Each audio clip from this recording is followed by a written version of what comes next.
આટલું શીખી લઈએ. ચિત્ર સાથે શબ્દ જોડવો. અહીં ચિત્ર આપેલ છે, તેની સામે એક વાક્ય આપેલ છે. આ ચકલી છે, તો ચકલીના ચિત્ર સાથે આપણે જોડીશું.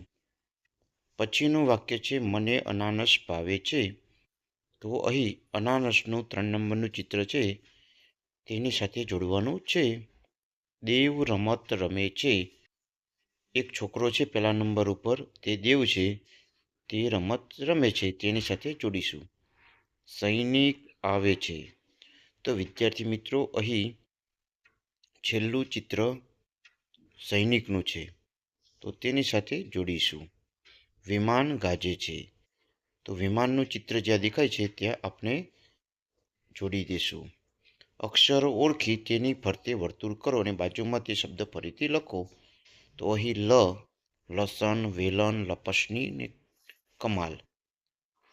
ટબ, ટપાલી, ટનાટન, માટલી. ચકલી, વચન, ચમેલી, ચકમક. ખલ, ખટખટ, નખ, મખમલ. અહીં અક્ષરોને માત્રા લગાવીને વાંચો અને લખો. ત્યારબાદ શબ્દ લખવાનો છે, સૈનિક. હવે શબ્દ શોધો અને લખો.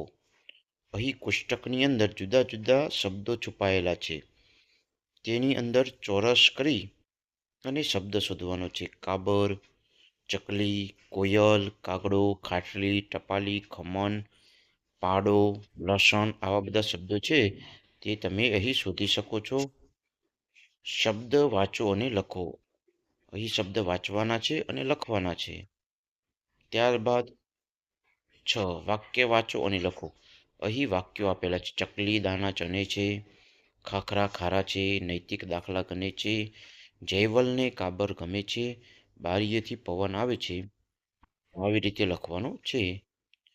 ત્યારબાદ માછલી અને નૈતિક આ 2 શબ્દો અહીં વિદ્યાર્થી મિત્રો લખવાના છે. ફરી મળીશું નવા એકમની સાથે. Thank you. ખૂબ ખૂબ આભાર.